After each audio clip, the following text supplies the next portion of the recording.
Mr. Chair, Good I got morning, a motion everyone. that I just wanted to read.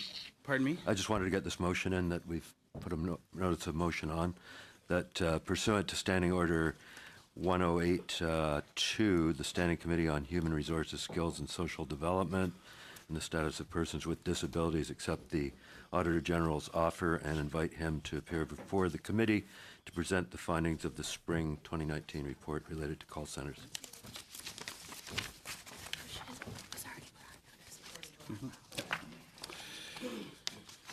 Okay, so we have a motion before us. Any discussion on that motion? It's just a notice of motion. Notice of motion? Okay. Rosemary? I think it would be a great opportunity to have the Auditor General come and just talk, especially Point of with order? this. Especially with this. Point Sorry, of order? excuse me. It's Mr. just a Remy, point notice of order? motion. It's not a debatable. It's just entered of the notice of motion. Okay, fair enough. I'll let you just finish your thought, and then we'll move on Thanks. quickly. Thanks, Chair.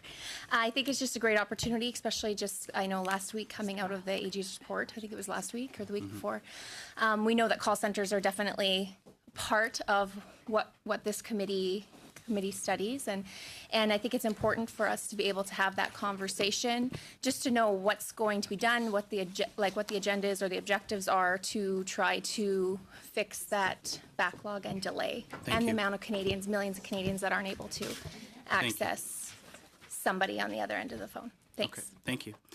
Pursuant to Standing Order 81-4, the committee will resume its consideration of the main estimates 2019-2020.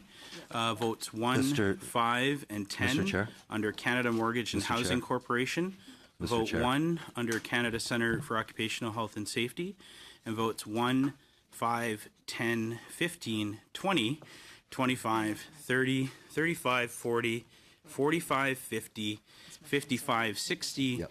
65, Mr. Chair, this 70, motion was already tabled, 75, 80, and 85 under Department of Employment and Social Development, referred to the committee on Thursday, April 11th, 2019.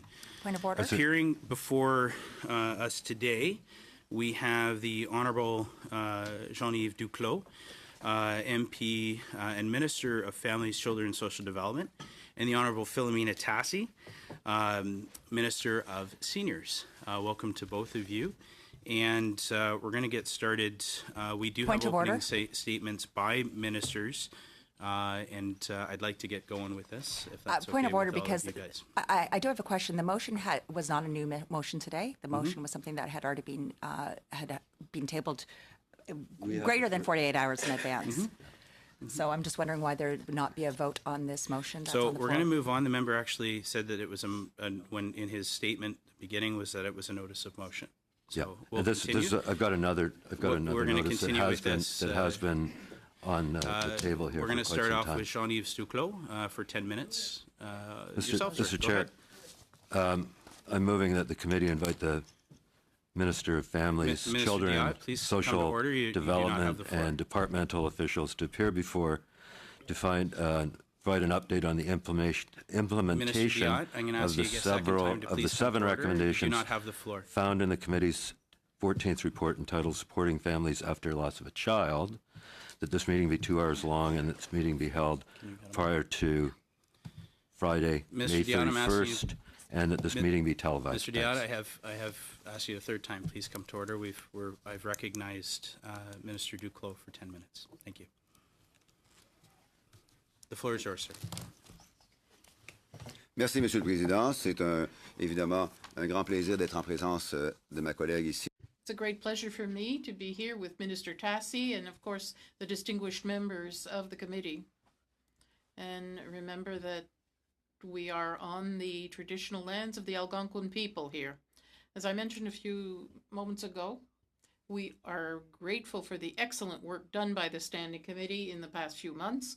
As Minister of the Family, my main objective is to increase the economic and social security of all Canadians. And I must say that Employment and Social Development Canada is very proud of what it's done to help Canadians during various life stages in the past few years. We work and continue to work for Canadians in the middle class and for all those who work hard to join it. This is an important part of the platform of the government elected in 2015. That is to grow the economy by growing the middle class and helping more Canadians be part of the middle class. And that plan is working. Since 2015, 1 million new jobs have been created. We have the lowest unemployment rate since 1976. We have one of the strongest growth rates of all developed countries. In 2019, the middle class has $2,000 more in its pockets than 2015. And we have in Canada the lowest poverty rate in the history of this country. Among the programs that made a difference, it was the Canada Child Benefit, in strong contrast with the programs of Mr. Harper's former government. Strong contrast because the programs of that government were poorly targeted, that favored the families of millionaires. It was complicated to get. Families had to wait until their tax return was filed before they got help. They often had to pay taxes on help they received, and it was complicated for the government to manage too. In 2016, July, we put in place the Canada Child Benefit, which is the most innovative social policy in a generation. We can be proud of it. It's a simple measure for families. They get their money every month. They get one single non-taxable check. It's easy for the government to manage. It's fair because 9 out of 10 families receive the Canada Child Benefit,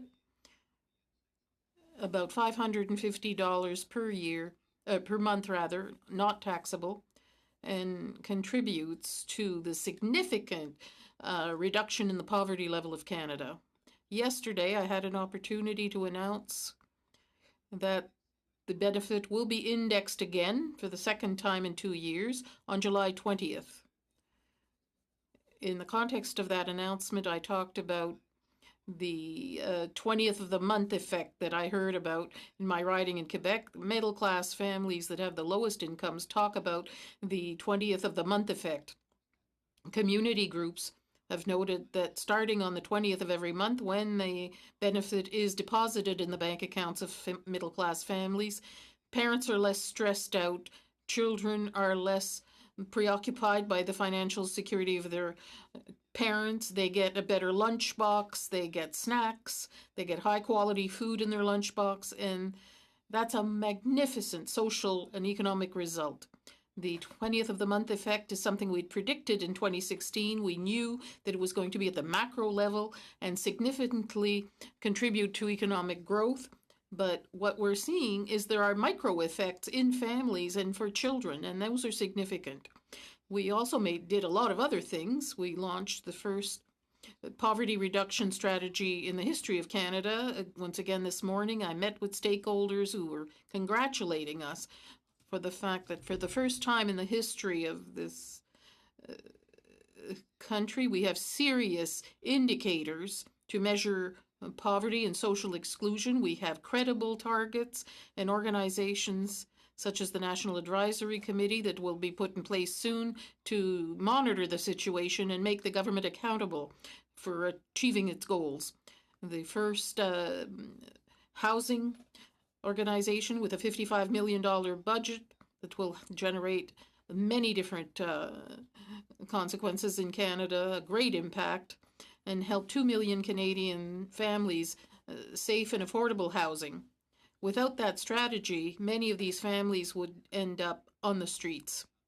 There'll be another program to fight homelessness. It doubles the federal budget for this and will reduce by at least 50% chronic homelessness. Significant increases in budgets for seniors. Minister Tassi will discuss that soon. And in the last budget, we went even further.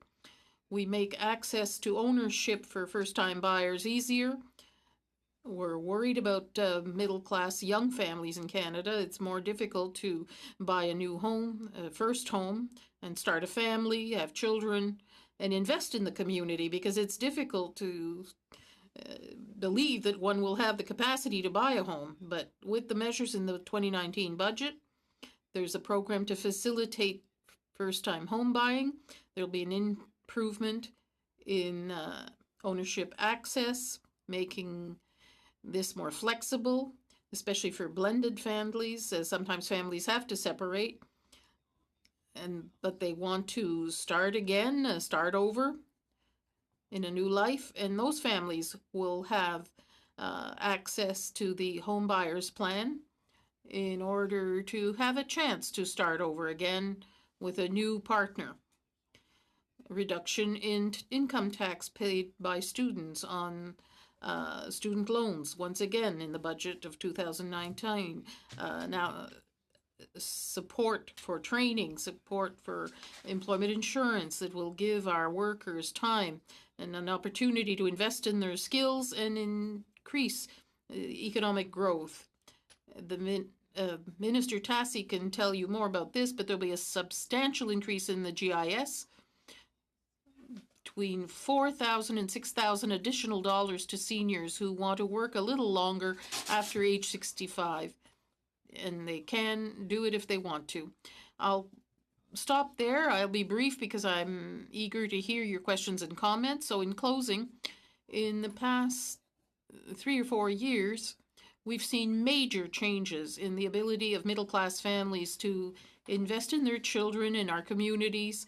That has given rise to economic growth that Canadians could not hope for before 2015. That's because we made the right choices. We invested in people, in the middle class. That grows the economy, and we've seen to what extent the results are fantastic, and that's what we'll continue to propose to Canadians. But in order for that money to be put in place, officials, the public service, senior officials have to work very hard every day. As this is the last time I'll be appearing before you during this mandate, I'd like to congratulate these people. Some of them are with us here today. Many others are elsewhere working right now to put in place the Canadian government's agenda. And I want to congratulate them because quite often they're criticized. They work in difficult conditions. Resources are limited. Missions are difficult, the workload's heavy. So I want to thank the CMHC and my department for everything they do. Too often it's hidden and Canadians aren't aware of it, but we can be very proud of our public service. Thank you. Mr. Duclos. Up next, we have Minister Tassi. The next 10 minutes are all yours. Thank you, Mr. Chair. Thank you for inviting me to contribute to the important HUMA committee study on the Government of Canada's main estimates for the 2019-2020 fiscal year. And I'd like to thank and congratulate all members of this committee. As a number of you know, it was a committee that I served on. I really appreciate the very important work that you do and your passion for the work here. As my colleague, the Honourable Jean-Yves Duclos, Minister of Families, Children and Social Development, has clearly explained a few minutes ago how ESDC has made investments to fulfill its mandate to Canadians, very significant investments that have changed the lives of many Canadians. And I also want to mention that I know the appearances of my colleagues, Minister Haidu and Minister Qualtrough, before this very committee a number of days ago. The purpose of my appearance today as Minister of Seniors is to speak about this year's main estimates as well as to provide some clarifications on what the Government of Canada plans to do for seniors. After all, I know that all of you on this committee know that the seniors population is growing, and it's estimated that by 2036 the seniors will represent a quarter of Canada's population, 25%. So we know that we have to act now, we have to prepare now, we have to implement programs and put them in place to ensure that the needs of our seniors are met, but also opportunities so that seniors can be conscientious contributors to communities and be actively engaged and involved. So we recognize that Parliament of Canada has the power to do this, but also we want to acknowledge that we have the duty to do this. In this year's main estimates, you'll notice that there's an increase of $2.5 billion to the old age security pension and the guaranteed income supplement. This is due to the changes in the average monthly rates and in the increasing number of recipients. And this will continue to help support middle-class Canadians and those working hard to join, especially ones among the seniors population. And I am working very closely with my cabinet colleagues to develop innovative initiatives to ensure that our seniors can have an active and healthy retirement. I want to assure you, I'm also working with our provincial and territorial partners. In fact, looking forward to the next FPT meeting, which is taking place next week. If there's a file that overlaps and requires a collaborative approach, it's absolutely this one. And I look forward to the contributions of all to ensure that as we work hard for our seniors, that they are going to get the supports that they need and that they deserve. The government has already implemented a number of measures to improve the quality of life for seniors. First, we restored the age of eligibility of the OAS and GIS from 67 to 65, and this measure has prevented 100,000 seniors from going into poverty. And then we also increased the guaranteed income supplement for the most vulnerable seniors, and this has lifted 57,000 seniors out of poverty and has had a positive impact on 900,000 seniors in this country. We've also improved the Canada Pension Plan so that future retirees all across Canada can enjoy a more secure retirement and have more money in their pockets. It ultimately will result in an increase of up to 50% in CPP earnings. And I recognize that this isn't for our seniors population, but I believe it's critical that we look to the future and prepare for seniors of the future. And this measure is going to make a great difference in the lives of our future seniors. So we recognize that income security is very important for our seniors, and that's why we have made these investments. In addition, the Government of Canada is preparing to make further investments to ensure the financial security of retirement age seniors. One of the measures that I will address is in Budget 2019, which proposes to improve the GIS, which is the Guaranteed Income Supplement, earnings exemption. So this current exemption sits at $3,500 a year, and what we are proposing in Budget 2019 is to increase this exemption from $3,500 to $5,000, and then 50% of the next $10,000 is eligible.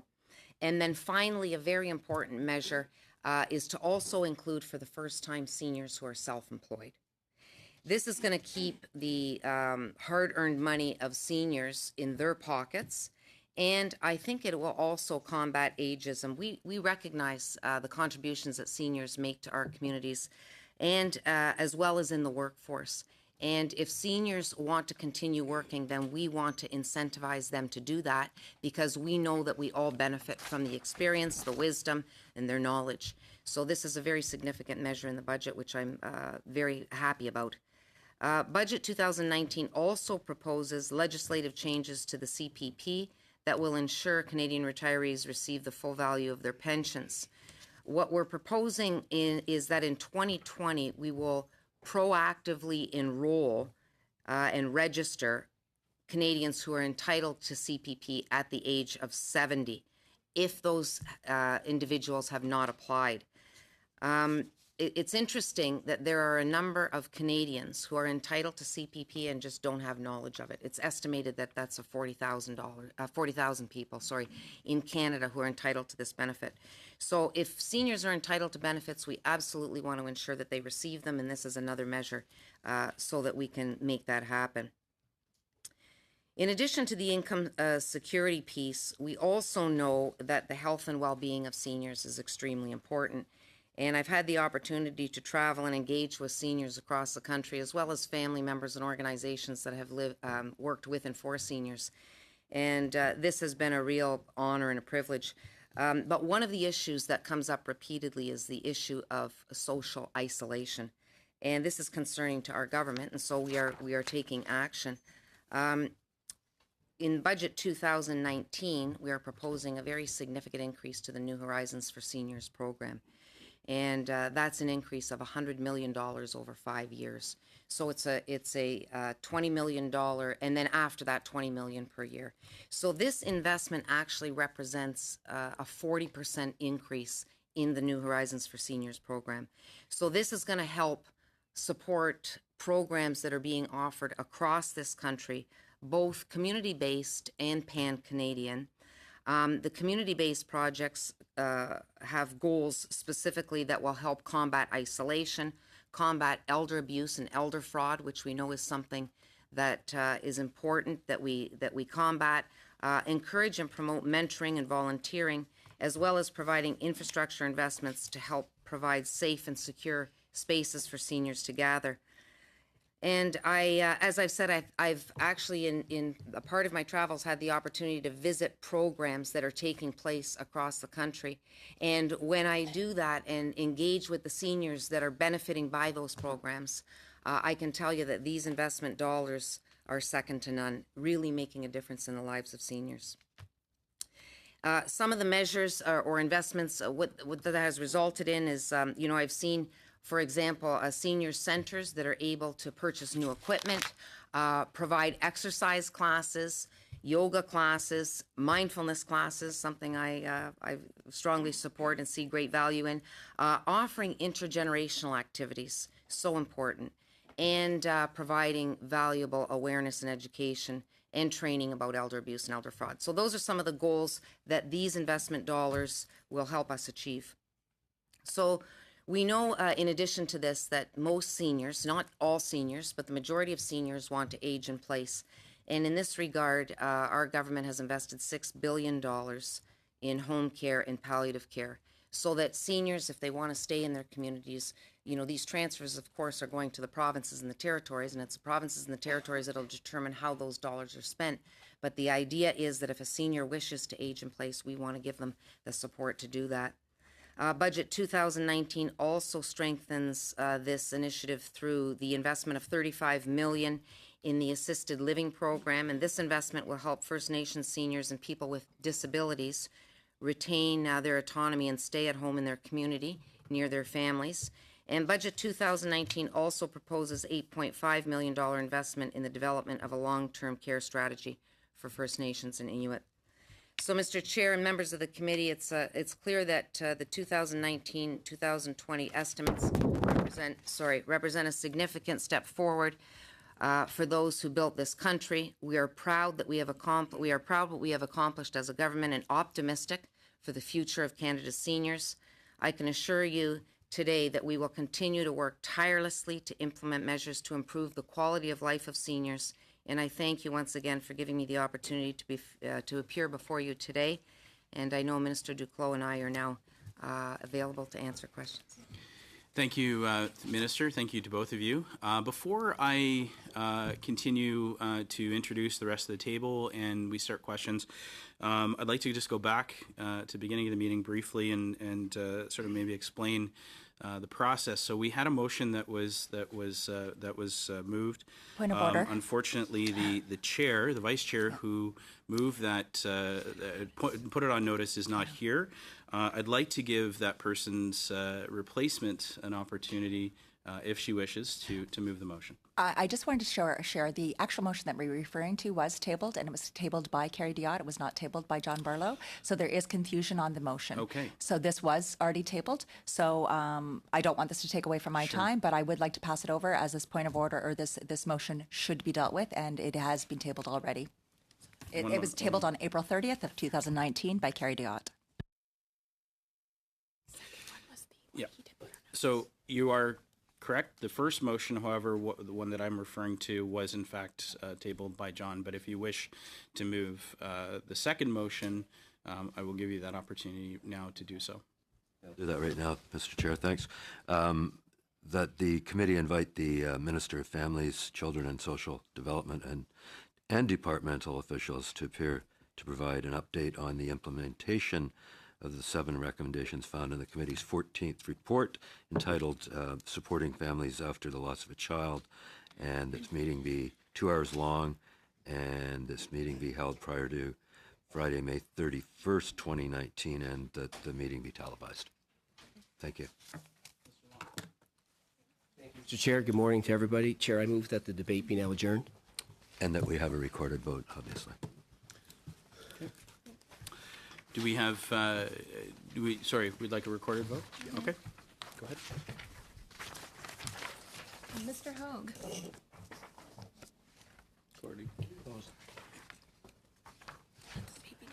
That the debate be now adjourned. Great. Mr. Long, Yes. Mr. Morrissey, Yes. Mr. Rumi, Mr. Sangha, Yes. Ms. Vecchio, No. Mr. Diot, Ms. Falk, No. Madame Sanssouci. No.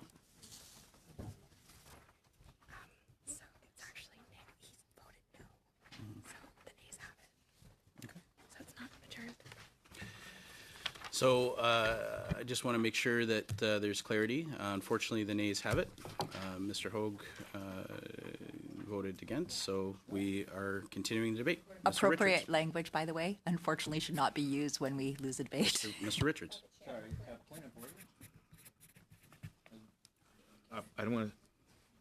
I understood that he misunderstood the question and it was clarified, and then he voted for it. Oh, he still said nay. Sorry. Mr. Richards, go ahead. Good, thank you, Mr. Chair, and I am really glad that that attempt by the Liberals to shut down the opportunity to have this discussion was foiled. That was important that there is an opportunity to have this discussion. Bottom line is, the motion is simply asking for the minister to come here. I noticed today that there's 1 hour, half of that time was used by the ministers to give opening statements. There isn't much opportunity to ask questions. I know members have questions about a variety of different areas for two different ministers.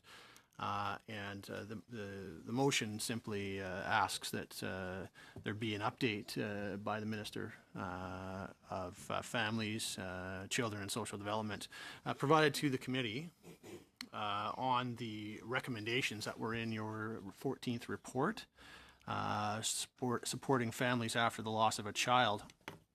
And there was a number of important recommendations in that report that would be there to benefit and support families that have had the tragic loss of a child. Those recommendations were made by this committee. A number of them were to put in place a number of initiatives, and I'll maybe get to that in a second, that would provide these proper supports and these opportunities for families and show the proper compassion that they deserve coming from their government. These would seem to me to be the kinds of measures that I can't imagine there's even a need for any political debate on. They seem like the kind of things that should be no-brainers. It should be something that we shouldn't need to have the kinds of tricks we saw the Liberal members try to play to shut down debate on. It shouldn't be the kinds of things that we see the stall and delay tactics that we've seen from this government on. It should simply be something that we all understand and recognize that needs to be fixed, and go ahead and just make the changes that are needed. However, having said that, this report it was tabled. I'm not just sure when exactly was there. Does anyone have the date it was tabled? But it's been, pardon me? Since February 8th, when the report was tabled. Now, of course, the government's been aware of these proposals for a long time. And thousands of people across this country have written in, signed petitions, called their MPs. It's not like this was a big surprise, even on February 8th, that these were the kinds of recommendations people were asking for. And there's been no indication of any action. There's been no indication of even any kind of an update given by this government on what they are doing in this regard. And I think that the families deserve that. They deserve that. And, we're coming very close to the end of a parliamentary session before an election. They deserve that opportunity. And I think we saw today how much the government will do to try to avoid giving families what they deserve and giving families even the courtesy of some information or a simple update. That's pretty pathetic, frankly, Mr. Chair. Pretty pathetic. And I think that the least the government could do is have the minister come here and give some kind of an update to these families. Just show them a little bit of courtesy, a little bit of respect, just a little bit, to give them some kind of an update on what's being done to make sure that these needs and these asks are being taken care of. It's simple asks, right? They're simply asking for some dedicated resources from Employment and Social Development. That's one of the recommendations. They're asking for employees to show some better compassion when dealing with bereaved individuals. And I won't even get into some of the stories. We've all heard them. They were here in testimony at the committee. Members heard them. They're asking for some protection of their jobs under labor standards legislation to allow them for a leave of absence to deal with grief. Chair, point of order. I just question the relevancy here. Are we not debating a motion to invite the Auditor General here? No. No, we're not. Mr. Richards. Thank you. So, these are simple things, and I don't need to go through them all, but they're just simply asking for these compassion. And the final one, of course, the most important one, is there's been a desire to see some kind of a bereavement leave created for these parents. And it was something that was agreed to by all parties on this committee, and that simply was that the Employment and Social Development Canada should change the eligibility requirements for employment insurance as they relate to maternity and parental benefits, so bereavement leave is accommodated in the program and provides income support for 12 to 15 weeks for parents grieving the loss of an infant child. These are asks that, again, I just can't imagine why anyone would hear the stories that we've heard, everyone on this committee has heard, and not want to try and help. And when we see these kinds of tricks to try and adjourn debate without even having a debate on the motion, when we see these kinds of tricks that we've seen all along to try to stall this, to delay this, to not provide these opportunities, if this government wants to try and fool these families into believing that they're going to do something if they get reelected, the least they could do is come here and face the committee, and therefore the parents and the families that are affected, and just answer for why that's the case, why they couldn't find the will to do this, because we all know it's the right thing to do. So I really hope that government members won't try another trick to try and delay this, stall this. Let's have a vote on this motion. Let's vote on it, and we'll see where everyone stands. Who stands with these families, who stands behind them, and who wants to show them the proper support and compassion they deserve. And if the members of the government side choose to try and adjourn the debate, we know where they stand. Point of order. They don't stand with those families. They don't Mr. support Remy. them. With respect to my colleague trying to force a vote, my problem here is the government has 120 days to respond. We have not heard that 120 days response, because that's June 7th. So trying to push us to vote for something when we haven't heard a response from the government, that to me is playing games. So Okay. Sorry, that's not a point of order. Mr. Richards, you have the floor.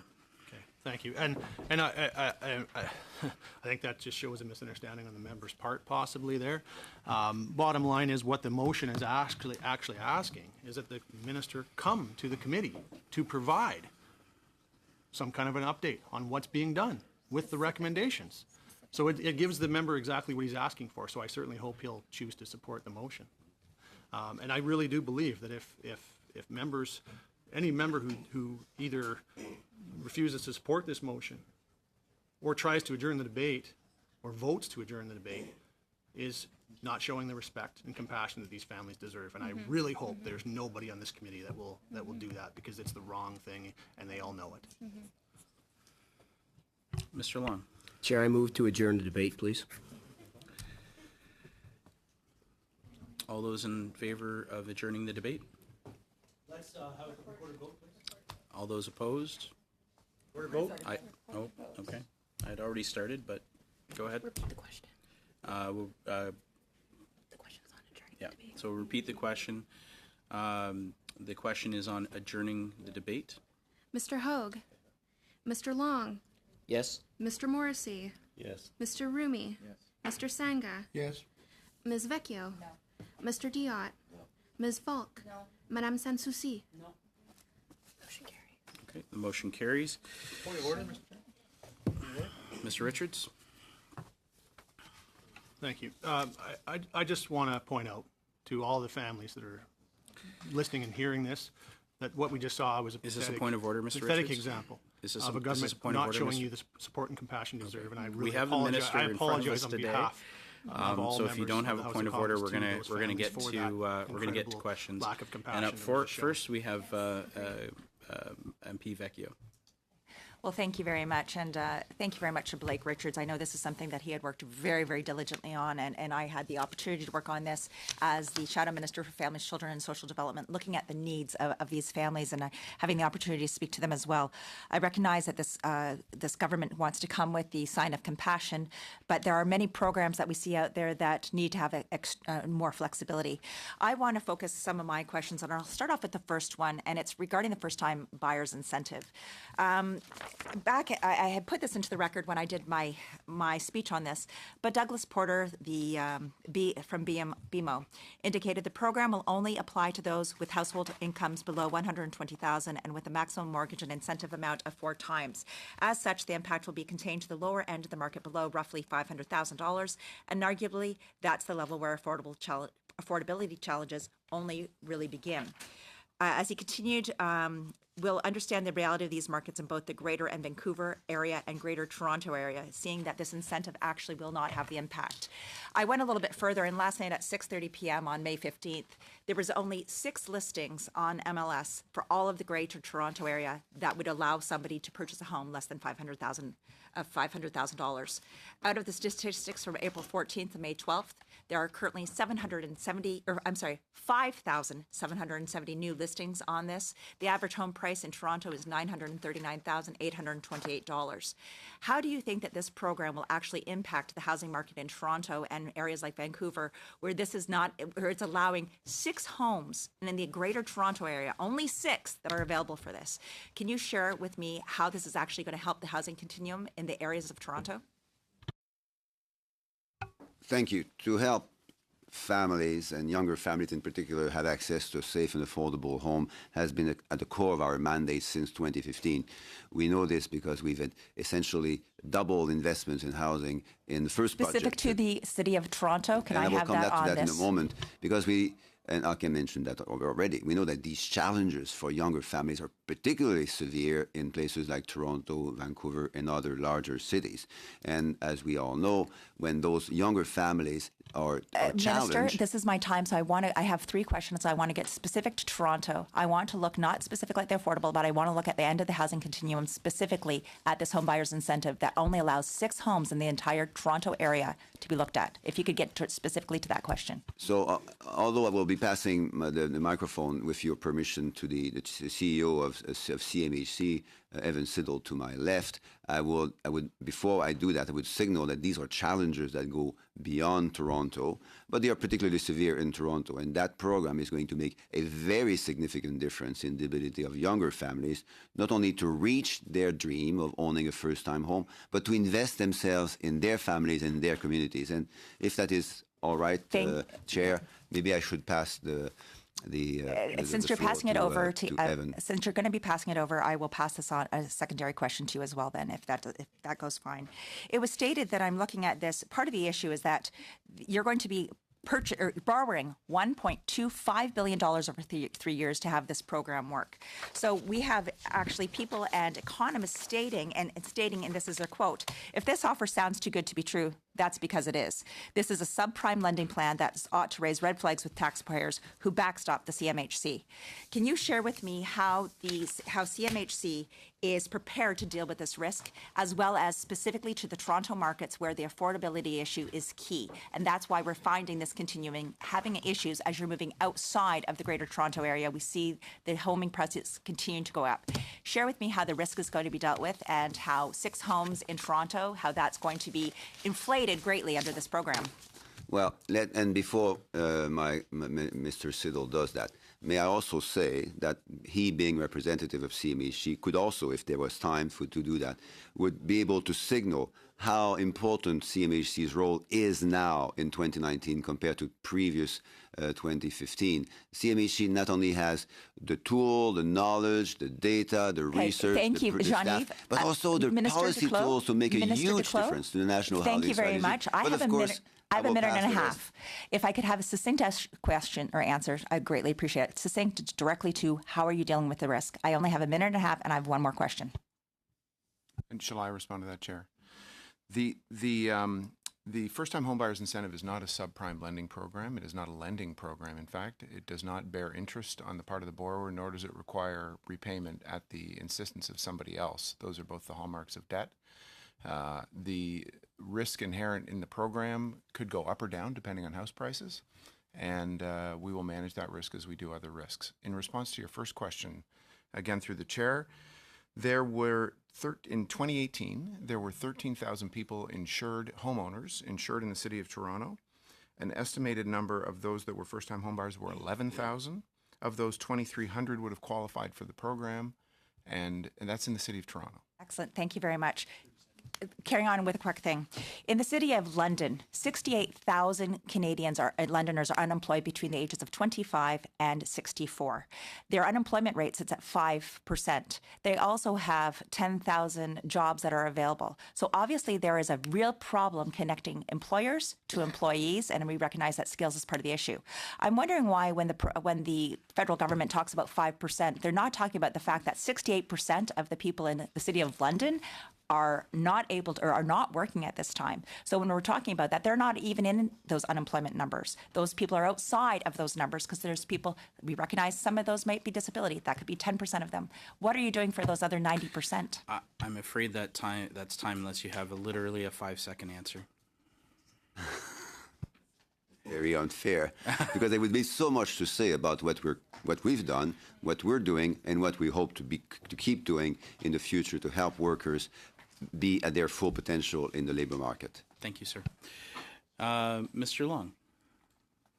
Thank you, Mr. Chair, and thank you to our ministers that are here this morning to share with us your vision for Canada. And I want to thank you for what you're doing to change the lives of Canadians. And certainly one thing I've learned over my 4 years now, hard to believe as a member of Parliament, is that good government and good government policies are for the many. They're not for the few. And whether it's a program like the Canada Child Benefit, which is literally changing the lives of hundreds of thousands of people, whether it's a national housing strategy where there's upwards of $55 billion invested to change the lives of Canadians. These are programs that make a difference in the lives of Canadians. And I'm proud to be part of a government that is delivering these programs. You know, unlike, say, a tax-free savings account that was, proposed to be doubled in 2015, that, 2.7% of Canadians actually maximize the tax-free savings account. So, again, I thank you for what you're doing. And Minister Duclos, my riding, is the riding of St. John Ross, is making tremendous progress in our fight against poverty, in our fight against child poverty, and our fight against generational poverty. One of the other programs, though, that I think is transformational and is making a big difference, potentially, that will make the big difference in people's lives, is the Canada Workers Benefit. As I understand it, by automatically enrolling low-income people in the benefit, when they file their taxes, our government will help more than 2 million Canadians keep more of their paychecks.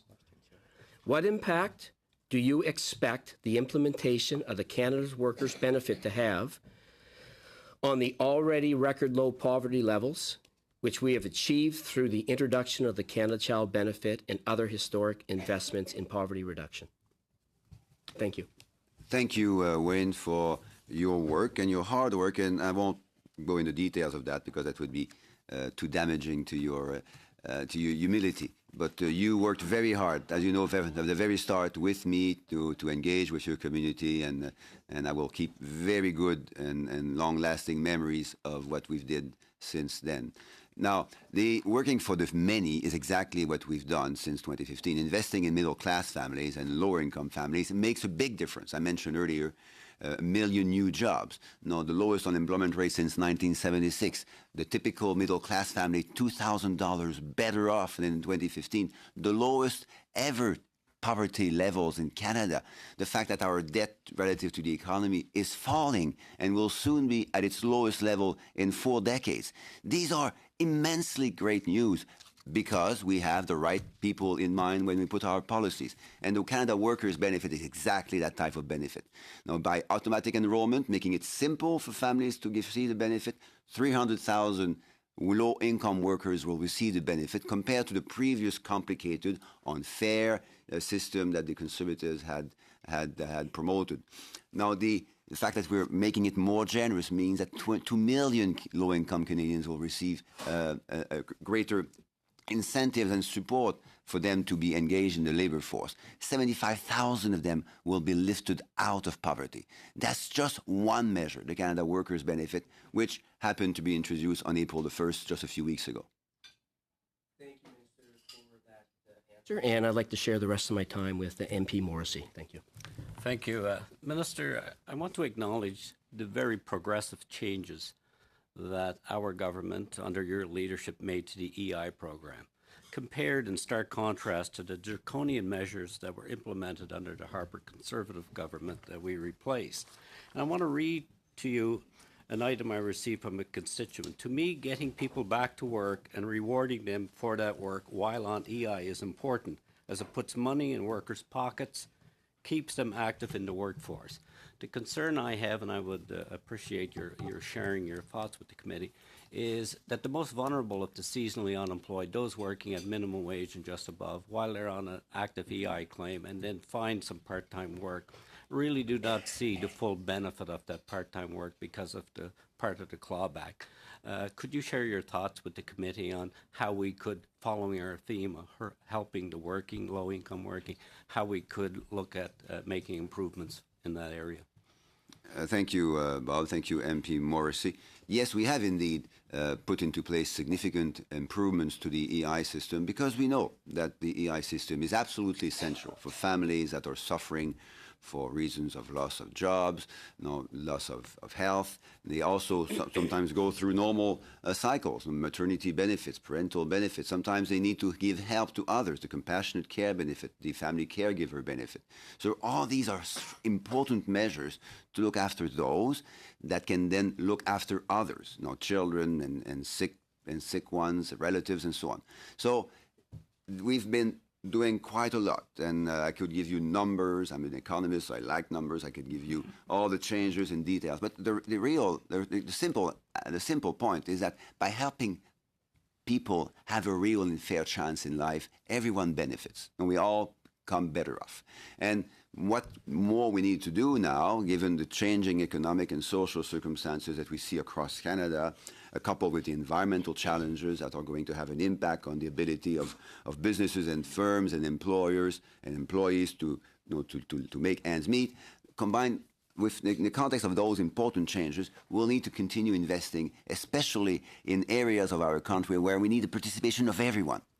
And the seasonal workers, we need their full participation. So the flexibility to the working while on claim program that we put into place just a few weeks ago, now it's now a permanent program, is going to be helping workers that need to transition to a new job. They don't want to lose the hard-earned earnings that they are getting in making that transition. So we want to make sure that those workers have the support and the ability they need to do exactly this sort of transition.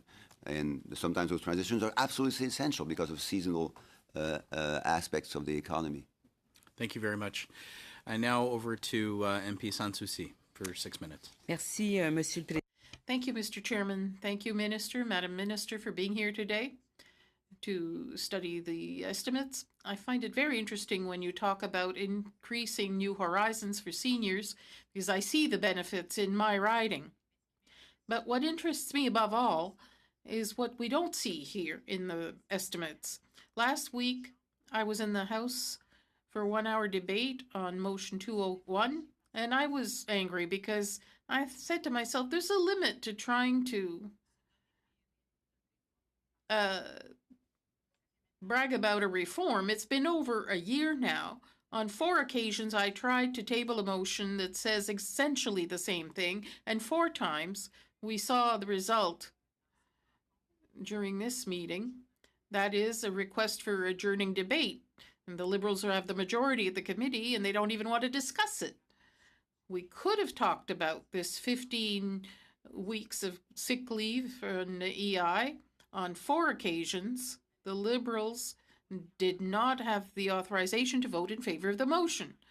So in the past few months, We've examined bereaved parents' benefits, episodic disability. Every time witnesses came to tell us that we need to reform EI. We have to increase sick benefits under EI. Organizations, unions, citizens all agree to the effect that we have to act now. We could have done this. There could have been such a study at the committee. There's a broad consensus on this. You met with Marie-Hélène Dubé, who collected 600,000 signatures. I held a public meeting in my riding that was very well attended on this topic. So that's an issue that affects a lot of people. Last week, I asked you about the story of William Morissette from New Brunswick, who has to fight cancer and fight the government to get his benefits. That's a scandal, and it highlights the fact that we got a lot of testimony from people experiencing similar situations who've used up their 15 weeks. There are people like William Morissette who is on GoFundMe to survive. And these are people across the country. Your department's own figures talk about 150,000 people who need more than the 15 weeks. And that's significant. That's 150,000 people who qualified for EI, because one must remember that that's not always the case. People from your department confirmed this before the committee. There are 6 out of 10 people who do not qualify for employment insurance. So, Minister, you and the Prime Minister, who told the newscast on CBC in 2016 that we had to improve sick leave on EI. I asked my question again. Sick people are waiting for an answer. What are you doing about these benefits? When? What's the date? When are you going to improve sick benefits under EI? Thank you, Ms. Sanssouci. You know, I really appreciate these conversations with you. You're a shining example of a member of parliament who not only listens to a lot of people who are suffering, people who have trouble making ends meet for all kinds of reasons that are beyond their control. Not only do you listen to them, but you're capable of relaying the messages that you hear. As I said in English, we know very well that EI is a fundamental program for ensuring the economic security of millions of families. There'll always be more that can be done. There's almost more to say as well. Now, having said that, I can tell you, for the past few years, we put in place 2 new special benefits. The shared parental benefit that gives 5 weeks to families. Yes, but my question, I'm sorry to interrupt you, Minister, but my question was about a date, a specific date, but I'd like to take the time I have to ask you a second question about the poverty measure. You chose a poverty measure in your strategy that means that poverty among seniors is down to 4.7%. 850,000 seniors are poor, and were 284,000 earlier. We heard 40,000 earlier. I noted that. I jotted it down.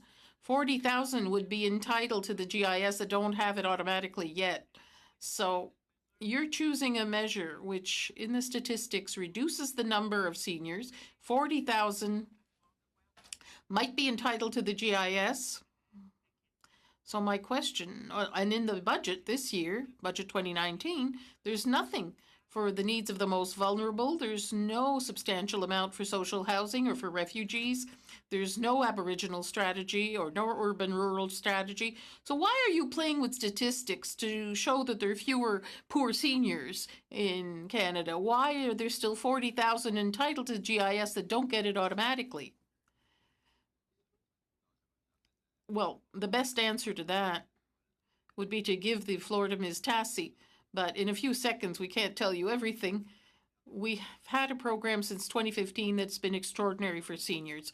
Seniors have never have so many new policies for them to lower the age from 67 to 65 for OAS, prevents 100,000 seniors from living in poverty.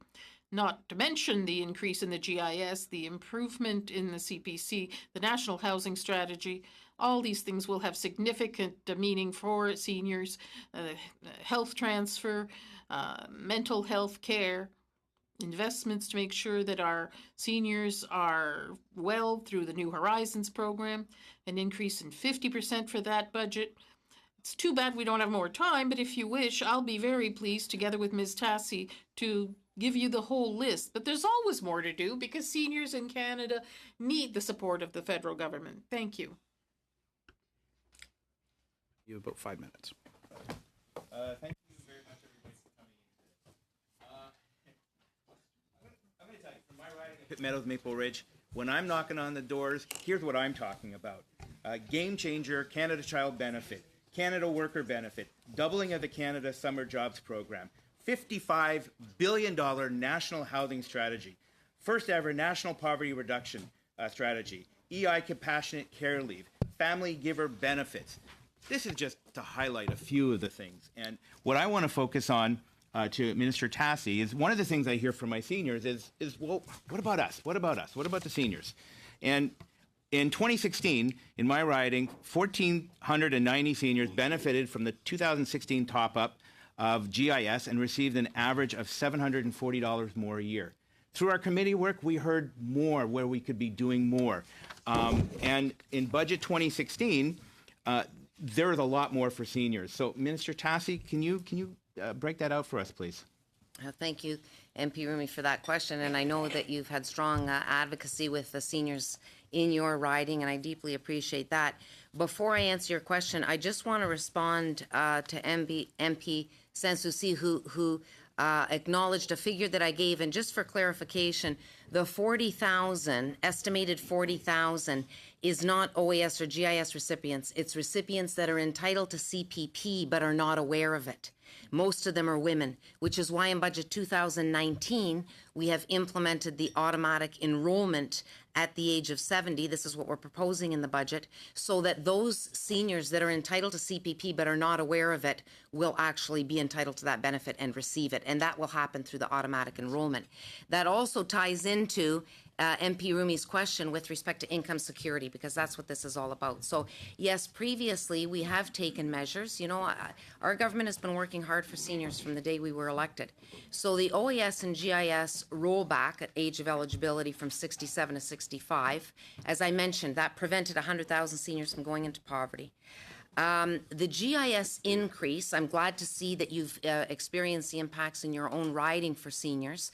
That's lifted 57,000 seniors out of poverty and had a positive impact on 900,000. That was a measure that was targeted towards vulnerable single seniors who we know that we had to do a little bit more for because they were struggling to make ends meet. Budget 2019, we are building on that. So what we have done in 2019 with respect to the Guaranteed Income Supplement exemption is to increase it from $3,500 to $5,000, then 50% of the next $10,000, and then also include seniors who are self-employed. So that's a first. That's a significant step to include self-employed seniors. I'm very happy to see that because I think not only does this help in terms of income security, which is very important amongst our seniors population, but also it helps combat the ageism piece in terms of ensuring that if seniors want to stay in the workforce, that we are encouraging them or incentivizing them to do that, not because they need to, but because they want to, because we know that when seniors are a part of the workforce, we all benefit. The other area I think I'd just like to comment on is ensuring that seniors are getting the benefits that they are entitled to. And that's why we've got the automatic enrollment now with the GIS and OAS. So now there's automatic enrollment in those programs because if seniors are entitled to benefits, we absolutely want them to receive those benefits. And that also goes to the CPP automatic enrollment. And it's estimated, as I believe I've said, that most of those 40,000 recipients that we believe are entitled but haven't applied are women. So we want to continue to build to ensure that seniors are receiving the income support that they need and deserve. Thank you very much. And what I do want to point out, a lot of the good work this committee has done has led to these kind of recommendations that we've seen through our budgets and we've seen come into play and are actually impacting the people in all of our ridings. Whatever time I have left, I'm going to pass it on to Mr. Hogue. It's very little time. 30 seconds. 30 seconds. 30 seconds. Mr. Dasty, you made reference to Come Share Society, and you visited one in White Rock, one that's been in existence for 42 years, and it's keeping a lot of people staying in their home and being able to stay in home and work and survive at home with the supports they get there. There's also, you talked about the growth in 27 years, so we're going to have 25% of our people are going to be seniors, and there's a pressing need with respect to the growth of dementia. Can you talk about how those might be complemented by the works that you're doing? In 10 seconds? In 10 seconds, yes, please. Well, I had a great visit to your riding, and it was fantastic to see the New Horizons for Seniors program at work and see the amazing work that organizations in your community are doing to help provide healthy food for seniors.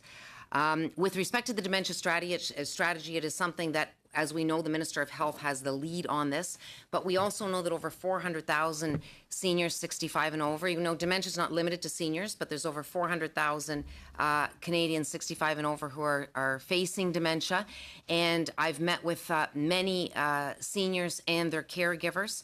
This is a very important file. We've committed to a strategy, as you know, and budget 2019, we've also committed $50 million to the implementation of this strategy. We look forward to this strategy being implemented, and I have great respect for those caregivers that are helping their family members face this very challenging issue.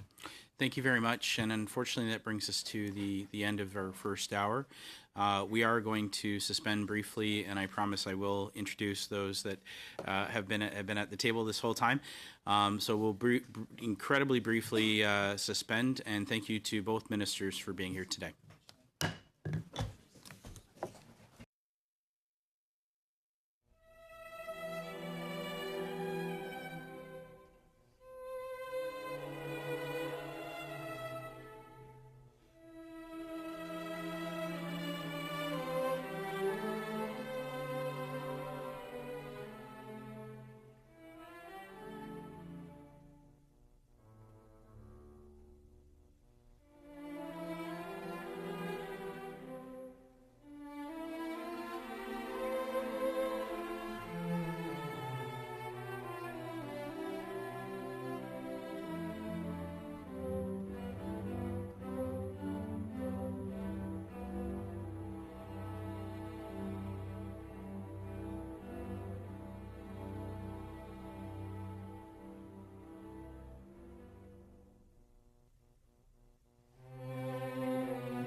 All right, and I will take this moment just to recognize all the appearing witnesses.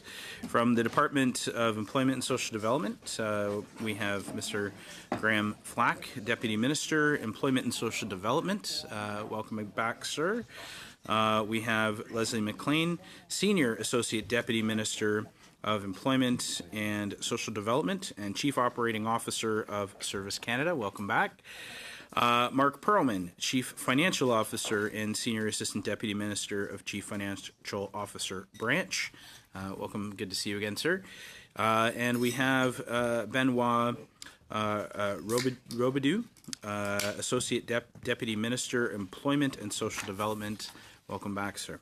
And from Canada Mortgage and Housing Corporation, Evan Siddle, President and Chief Executive Officer, and Lisa Williams, Chief Financial Officer. Thank you all for being here today.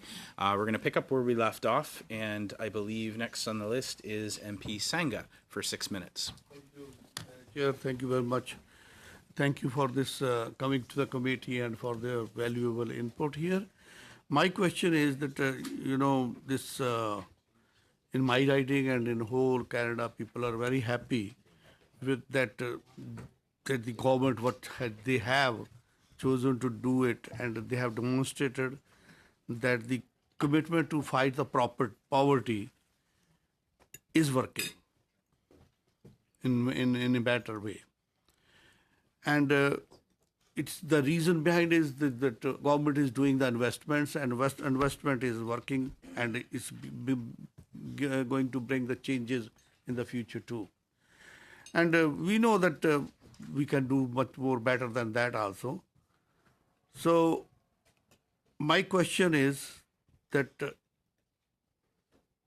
anybody who can explain that what is the official property line and the market basket measure a little more than what you can explain to the committee. How does it work and how was it chosen? So I didn't get how it was the last chosen. How it was chosen. Okay. Well, it was maybe starting with that. There was in developing the poverty reduction strategy, the minister and the department has consulted broadly with Canadians and with experts. And there's 3 measures of low income that exist in Canada, that was existing and still exists. One is called the low income cutoff, which is based on how much a household spend on food compared to an average household in Canada. And you need to spend 20% more than median household to be considered a low income. There's also the low income measure, which is based on the median income in the family. And if you are 50%, if your family has an income below 50% of that median income, you are considered to be in low income. So we call that a relative measure of income. And the third one that exists is the one you mentioned, the market basket measure that exists since 2000.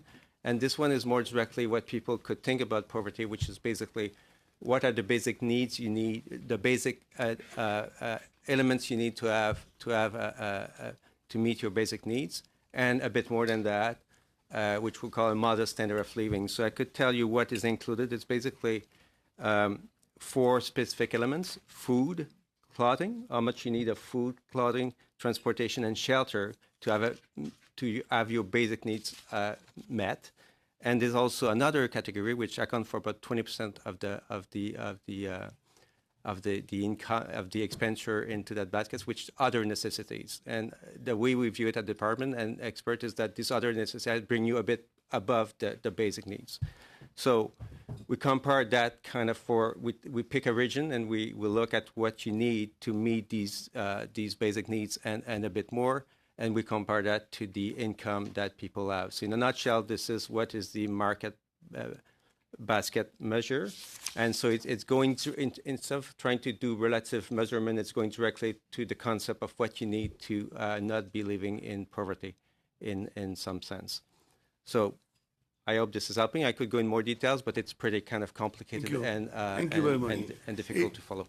It's obvious there are significant costs to the government and to the society when people live in the poverty, such as increased spending on the healthcare or criminal justice system, and it lowers the level of the productivity of the Canadians.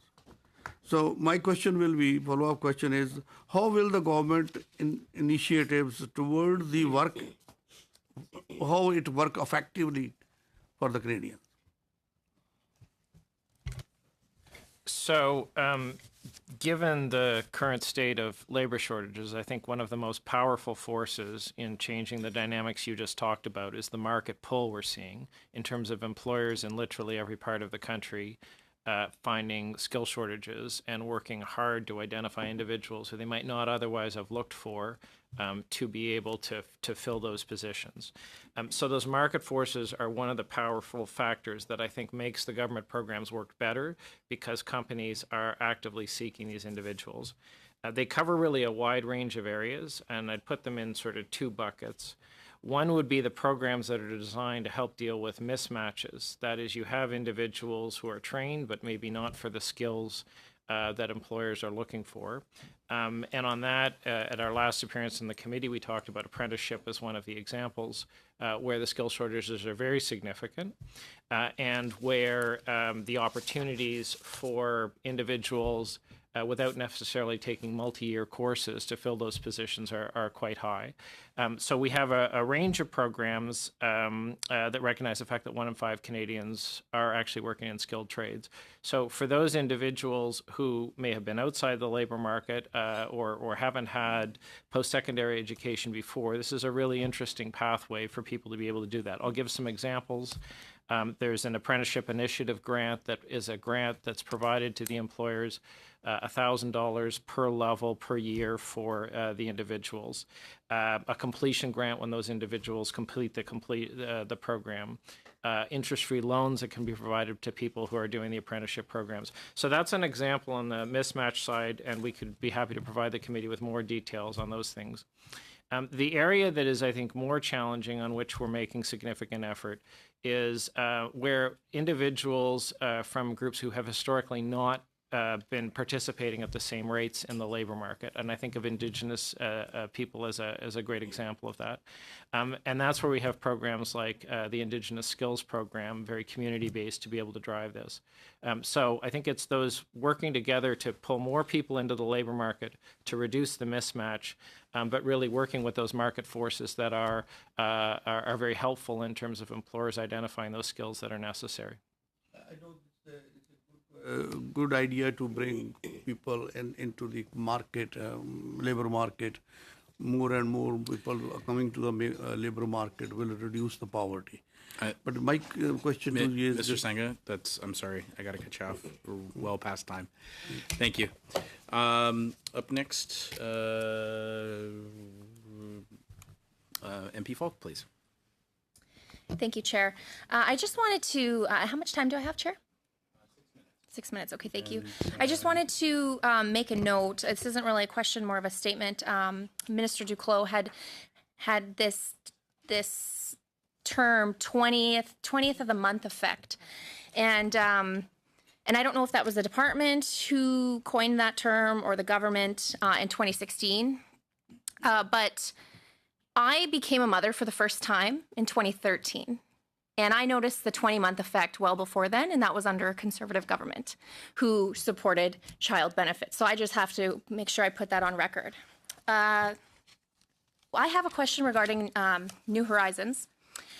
So we know that the New Horizon for Seniors program for years has delivered funding to community-based projects, and we know that it has done great work, especially with engaging youth and seniors together. And it makes a difference in the lives of both the youth and seniors. But unfortunately, again, just like last week, how I brought up Canada Summer Jobs, several of my colleagues have raised concerns with the delivery of the program this year. So offices, as we know, MP offices are provided with lists of approved projects for funding, and they're invited to contact the organizations and the recipients to inform them of their successful applications. So after this was done, after MP offices were contacted, ESDC then informed them that these lists were inaccurate after phone calls were already made. So in some cases, funding was reduced, increased, and in one instance, it was completely revoked altogether. So the errors they've described, obviously can have a devastating outcomes to organizations, especially if they're already implementing plans to execute these programs, and if they were already told that funds are committed to them.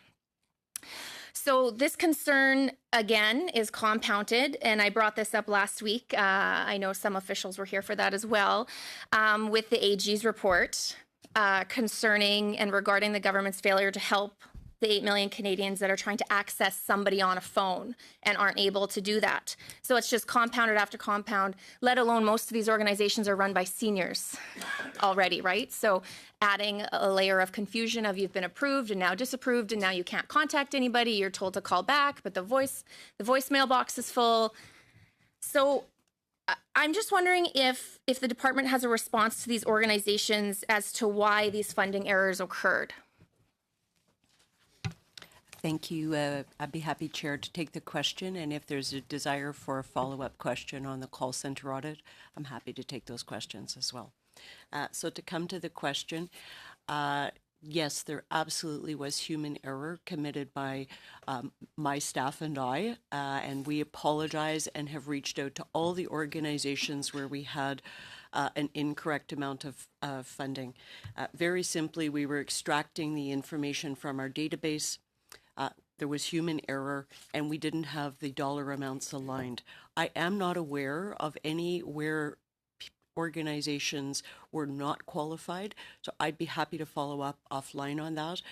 The fundamental issue was the misalignment of dollar values.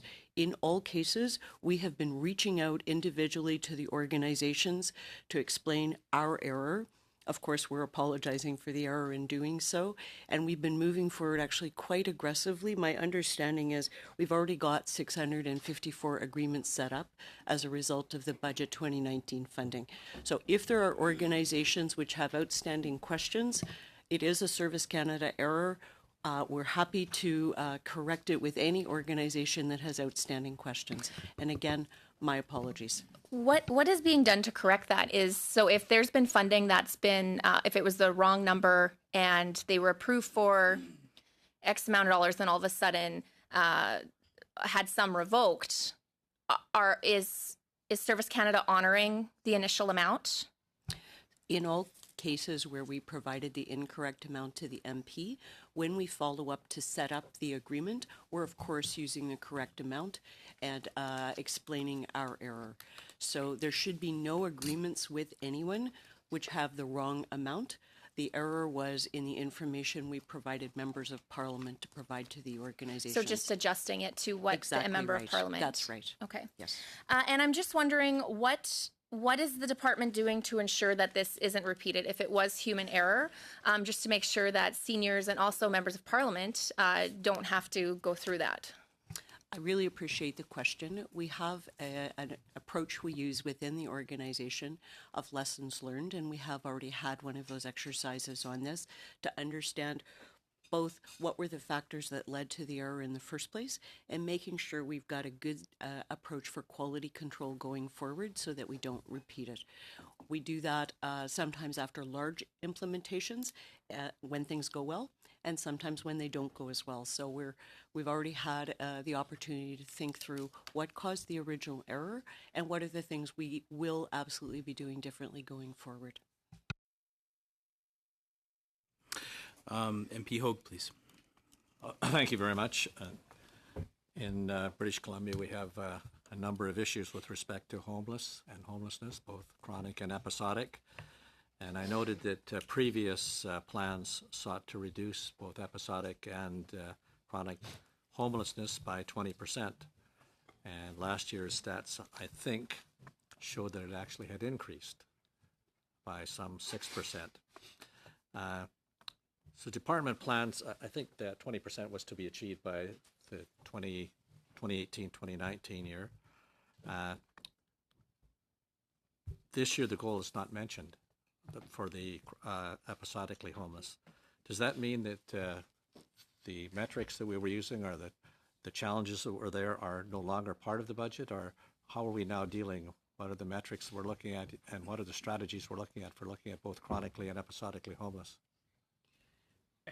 The target under the Reaching Home strategy remains a 50% reduction in chronic homelessness by 27-28. You're correct that each year, I believe for 3 years now, we've done a count because one of the challenges has been measurement. This isn't an area where there is an easy measure. So I think there's still refinement, and the error rate in that measure isn't as tight as it might be with some other samples. But the goal remains the same, which is with the investment in Reaching Home of about $2.2 billion over 10 years, which would, I think it hits its peak level in 2020-21 of $237 million a year. The aim is to move chronic homelessness below to less than 50% of its current level by 27-28. Did that answer the question? Yeah, partially. I still a bit stuck on the metrics, given how challenging it is to be able to evaluate. And I know that during the winter times, when we have a better winter, we see other people migrating from other parts of Canada to go into the lower mainland of British Columbia and Vancouver Island. So it's a pretty fluid population. We've seen certainly a lot of media coverage over this past year with respect to number of homeless camps that are there. So I'm just wondering whether or not there's strategies that deal with it. Given the population and the shifts, how do you make determinations with respect to the allocation of funding, where that will go and where the challenges exist most dramatically? So the programming has long-standing arrangements with larger communities that have been in place for some time, communities that have had a persistent level of homelessness. In addition to that, with the new resources, the government is doing a call for proposal to add additional communities to that, and that will be an evidence-based assessment of which communities have the greatest need in the next year. But you are identifying one of the big challenges that we've historically had in this area, which is getting a precise handle on the number of individuals, given that for many, homelessness may be a transitory feature, and it's not as constant. So I'd say the bulk of the resources, there's enough stability that the cities and the programs and the community-based programs that are developed are designed to reflect that. But I think you're quite right in pointing out that this is a community that, given weather and other patterns, can move, and the program is not nimble enough on a sort of sub-annual basis to be able to make those kind of movements.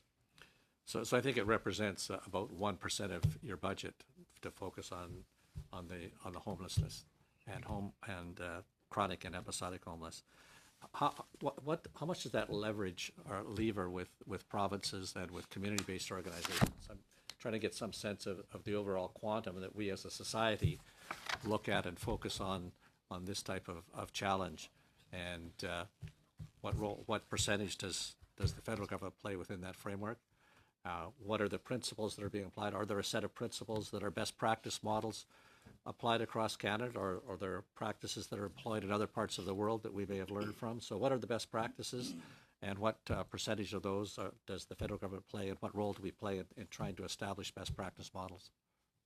So I don't have the precise numbers here, but in terms of spend, we would be the smallest of the spenders of the three levels of government in the area in this space. Provinces and municipalities would spend larger amounts than we spend in the space, but we will try to follow up and get the most recent global figures so you can get the full percentage around this. One of the lessons in the new strategy for dealing with homelessness that we took was really a community bottom-up approach to homelessness.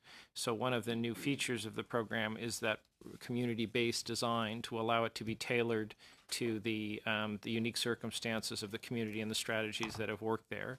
And that is, I think, one of the lessons that's been learned not only from Canadian but from international experience in terms of not trying to impose a common approach in each area given the results. As a principle of public policy, we generally want to go closer to where it's being implemented and the impact it's having on the communities. So I'm delighted to hear that. I'm just wondering whether or not there are many of the we've seen quite a reaction in some parts of our province to homeless people being moved and being moved around aggressively. I don't know whether there are best practices in terms of whether it's a simple principle that those people are being impacted should be consulted in terms of the practices and the implementation of the policy. Are those things looked at? Are there best practice models that we should be looking at that we could be providing guidance to? Brief Just answer, as a please. value statement rather than as an I implementation think practice. one of the best practices is around coordinated access, to have a common system to allow booking for the rooms, and that's something on which a national approach and national investments in the kind of software that allow people to do that can be useful. That's an example of where a national practice rather than just a bottom-up approach may be useful. Thank you. And MP Kimmich, please. 5 minutes. Thank you, Mr. Chair. So my questions are strictly to the CMHC, to the CEO, and specific to Vote 1 and Vote 10. I'm just going to continue where we left off last Tuesday at Public Accounts Committee, where the Auditor General tabled the report criticizing the board management at the CMHC. I was told that in the last 2-3 weeks, an email went out from you, Mr. Siddal, to your staff about the management of the shared equity mortgage program, and you're canvassing your corporation, the staff, for ideas on how to do the rollout of the program. Is that true? Not in my recollection, sir. No, it's not. There's no such email in existence? We're certainly in the midst of operationalizing it. There was not a broad canvas of my colleagues, though, sir. So following up from public accounts last week as well, because you're being asking for a large sum of money, and you will be asked to be the agent of the Crown. That's what you had told me at committee. I heard from Mortgage Professionals Canada just downstairs today, and from others as well, saying that to roll this out, it would take up to 10 months in order to get the IT systems into place. On the broker side, on the loan side, has that been taken into account at all in the rollout of this program? We're taking all those factors into account, sir. We are trying to stand it up. We intend, and we will stand it up by September, as the government promised we would do, for all available people. Is that still the case even if on the private lender side, they won't be able to keep up with you? It's like you'll be able to deliver the program, but what happens if B lenders, unregulated lenders, credit unions don't have the IT systems in place? They won't be able to offer these shared equity mortgages, but the big banks with large IT departments will. Will you still proceed ahead? We will not proceed ahead in a way that discriminates against lenders. And in fact, our solution, sir, is to fulfill the funding on our own, as opposed to through lenders, because of this particular technical difficulty. Okay. So then I want to ask you, in the BC home ownership plan, we talked about it briefly at Public Accounts, and you had mentioned it was a different program. I've been told now by several groups, and it's on the record at the Finance Committee, that it was a much more generous program than these shared equity mortgages that are being offered right now. Additionally, there was a 43,000 person target to reach, and they only reached 3,000 after 15 months. It was dropped as a program, and the BC government abandoned it. It shares a lot of similarities with the shared equity mortgage program as it's being proposed right now.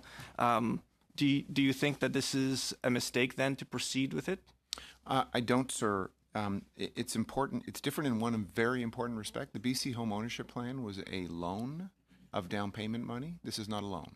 This is a form of equity.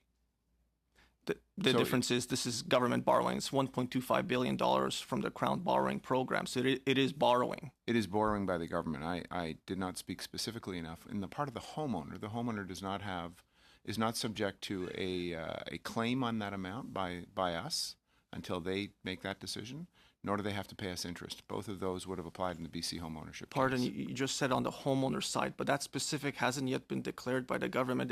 Has that public policy decision been made that when the homeowner sells the home, that's when it'll trigger the government's equity stake in it to then get the proceeds back? The terms and conditions have not been finalized.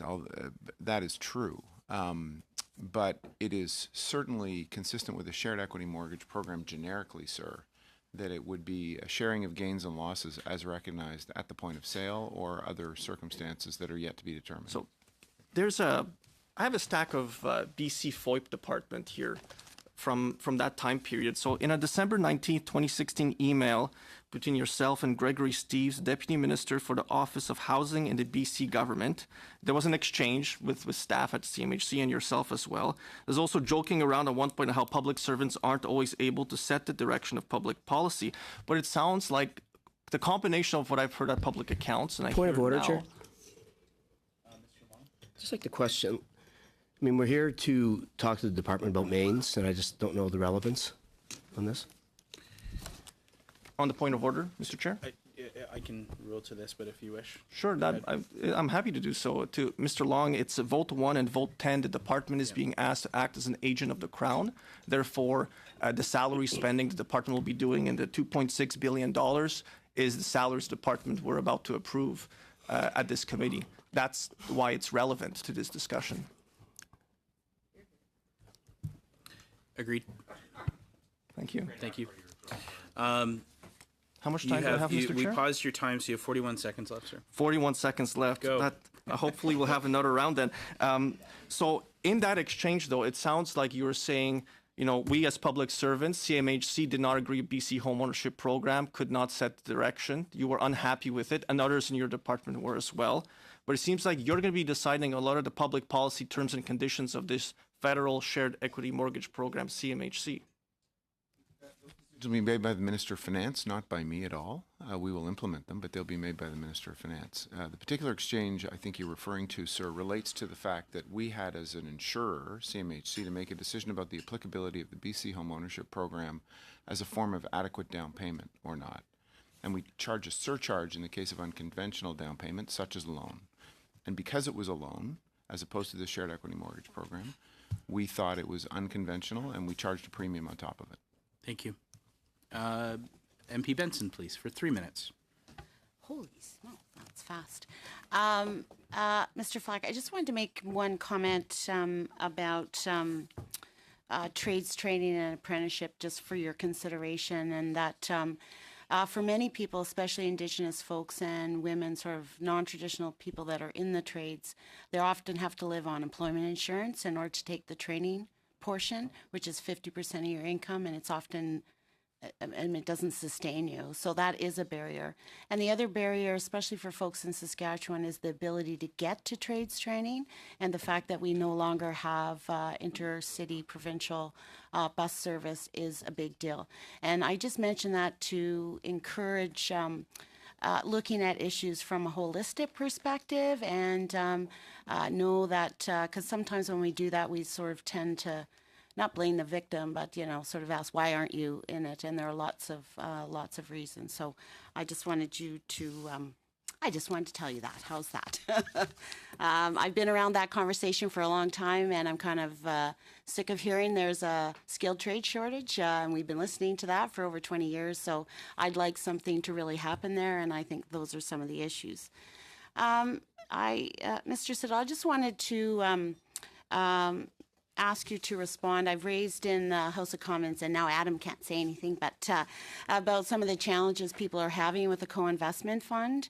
I don't have enough time, but I have a list of some of the challenges, and I've raised them in the House, and I've been assured that they've been addressed. So I just want you to you know, as succinctly as you can, let me know that you've dealt with what some of those issues were and whether you've actually dealt with them, because it's been very unsubscribed, especially in my province. Thank you. So as of April 15th of this year, there have been 49 letters of intent signed in 9 provinces and 2 territories for more than $180 million under this particular fund.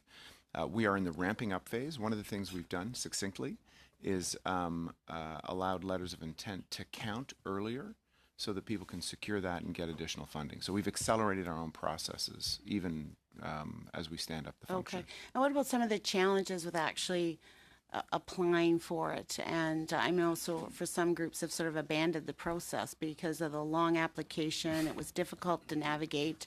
You know, you're at the end of the application and you had to go back to the beginning. You couldn't. You had to erase all. Like, I mean, it's been. And I guess I'm looking for some real basic things you've done to improve the process. And are you saying you allowed like more options around those who can be co-funders or supporters of The an essential Brief, thing brief we- answer, please. Sorry. Sorry, sir? Brief answer, Yes. please. The essential thing we've done is we've stood up a client solutions function where people will do outreach to applicants and effectively hold their hand through the application process or do the work on their behalf that they can approve. Well, the application unfortunately requires information that by law we need to have or in order to risk the investment. Thank you. So that brings us to the end of the round. We will start another round, and up first, again, MP Kimmich. Thank you, Mr. Chair. Pretty much, yes, I will. So all my questions are to the CMHC and are to you. Again, vote 1, vote 10 is why I'm asking these questions, because you're going to be managing a $1.25 billion program for the government. I've been told by multiple members now on the government caucus side at Finance Committee that this program is transformational.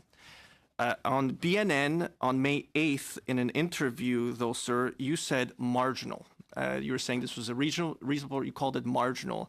Which is it? Is this a transformational change or is this marginal? I think I made the reference to it having a marginal impact. What I meant was it was directed to the particular people who are affected and being excluded from the home ownership market.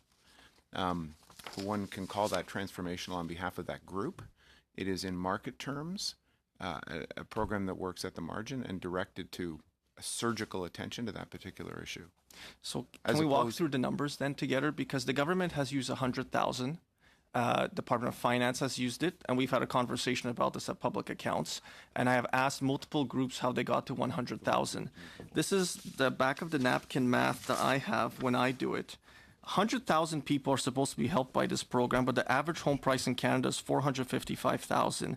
If we just assume past builds, so nothing new, 5%, it would help about 54,945, and that's actually assuming a home price of $230,000. The average price in Canada is 455. The average in Ontario is 594,000. BC is 686,000. 1.25 is not enough money to help 100,000 people. Do you know where that number comes from? Yeah, it comes from some math that was done in terms of the universe of people who could be affected. One of the things that's important is we don't use average prices. In fact, the average price in Canada, for example, is $470,000. The average insured price is $284,000, and starter homes are even less than that. Now, it's different in certain markets, certainly, but using average house prices to do this calculation is not the right basis. Those calculations that you just mentioned, are they internal to CMHC? The numbers that I just gave you are not internal to CMHC. Those are average house prices for the country. But the calculation leading up to get to 100,000 to make an estimate, have you done any of that work already on behalf of the government? I think, sir, those calculations were done by the Department of Finance. Actually, they said the opposite. They said the CMHC did it. So I'm sorry. This is the situation now. Yeah. They said it was you. You said it was them. So I'm trying to figure out who is it. I can attempt to explain it to you. Sure. I'm trying to get a chart that I was looking at earlier to talk you through it because perfect. There it is. Splendid. Eligible first-time home buyers in the country using 2018 data, and I should say this is not including the effect of the program that could introduce new potential home buyers. This is based on the old restrictions.